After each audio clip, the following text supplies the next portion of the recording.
Hi everyone, my name's Andrew or Dicey, and I'm making TUNIC, an action-adventure about a tiny fox in a big world.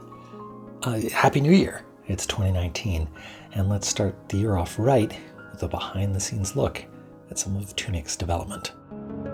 First of all, some exciting news. TUNIC's going to be in Wireframe magazine with Erica June's wonderful art on the cover itself. You can pick that up online or in stores on January 17th. TUNIC will also be at PAX South in San Antonio from the 18th to 20th at booth number 10609. So swing by and say hello.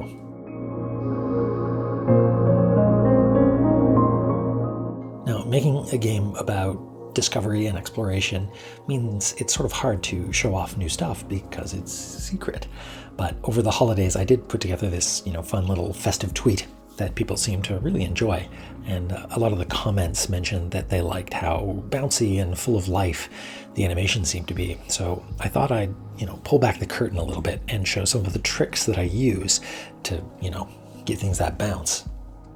The first thing we're going to look at is something you may have heard about. It's called squash and stretch.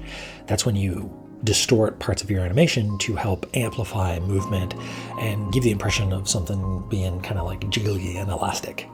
All right, so here at the beginning of the animation, when the fox is about to push off the ground, we can squash everything down to help communicate this sort of build-up of potential energy that's ready to force us upward. And when we do push off, we can stretch ourselves in the direction of movement to help accentuate that velocity through the air. By the time we're going to go land again on the ground, we're going to compress ourselves, sort of like a reaction to landing on the ground, ready to push off again. I've sort of exaggerated it here, but you can see what I mean. Another technique is called secondary motion. That's when you have a major movement that causes other movements to happen. It's really good for helping convey the material that something is made out of, like how elastic or rigid or floppy it is.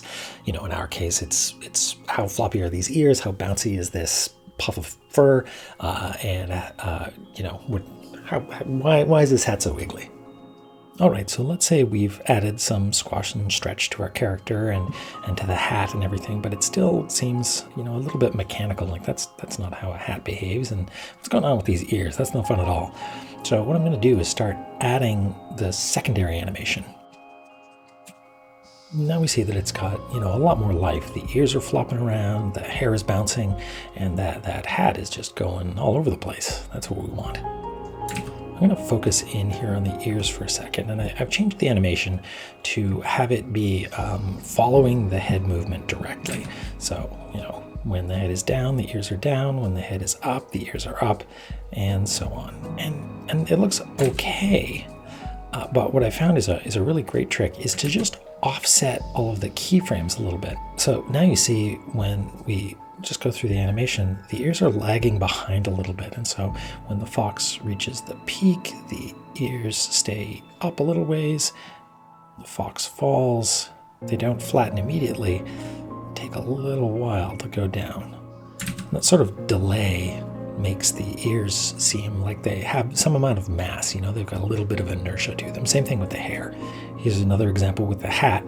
Here the hat is moving sort of as the head moves.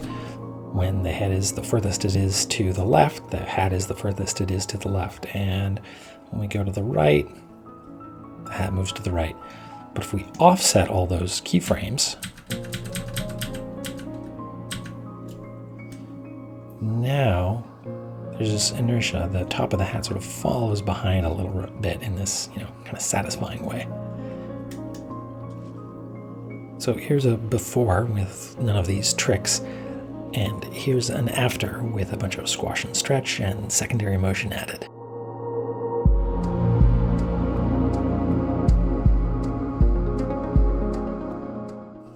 Now, I'm sure this is basic stuff for a lot of people, professional animators out there, but, I'm still learning. And so if you have tips for me, leave them in the comments. I'd love to hear them. All right, I think that's everything. If you're not already signed up for the mailing list, you can do so at tunicgame.com. And if you just want to hang out and chat about animation or anything really, swing on by the Finji Discord. That's at discord.gg/Finji. I'd love to talk to you. Thank you so much for watching, and I'll talk to you soon. Thanks. Bye.